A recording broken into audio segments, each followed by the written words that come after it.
In Greek mythology, the sunflower is often associated with the myth of Clytie and Helios. Clytie was a water nymph, and deeply in love with the sun god Helios.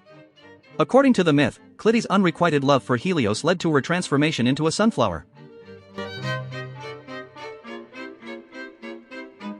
The story of Clytie and Helios is a tragic tale of love and longing. Clytie, the daughter of the Titan Oceanus, was a beautiful water nymph who spent her days in the company of her fellow nymphs, dancing and playing in the sun-drenched groves.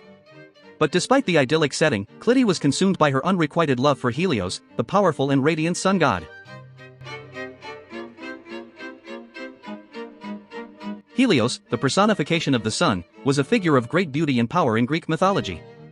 As he rode his golden chariot across the sky each day, he illuminated the world with his brilliant light and warmed the earth with his radiant heat. It is said that he was so dazzling that mortals could not look directly at him without being blinded. Clytie was hopelessly enamored with Helios and spent her days gazing up at the sky, longing for his presence. She would watch as he rose with the dawn and set with the dusk, never taking her eyes off him. But despite her devotion, Helios remained indifferent to her affections, his attention focused solely on his daily journey across the heavens. As the days turned into weeks and the weeks into months, Clytie's love for Helios only grew stronger. She refused to eat or drink, her only sustenance the sight of her beloved sun god. Her hair grew long and tangled, her skin pale and her eyes unfocused as she continued to stare into the sky, her heart filled with longing. The other nymphs, concerned for Clytie's well-being, tried to persuade her to let go of her obsession and return to her former joyful self. But Clytie would not be swayed.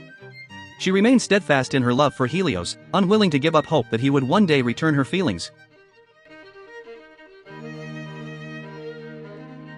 But Helios remained unmoved by her devotion, his attention fixed on his duties as the sun god. And so, as the days turned into months and the months into years, Clytie's love for Helios began to take a toll on her. She withered and wilted, her once vibrant spirit fading as she continued to pine for her unattainable love. Finally, in a moment of despair, Clytie cried out to the gods, pleading for them to take pity on her and grant her some relief from her anguish. Moved by her plight, the gods took pity on her and transformed her into a beautiful sunflower, her face forever turned towards the sun. In this way, they ensured that she would be forever close to her beloved Helios, even if she could never be with him in the way she had hoped.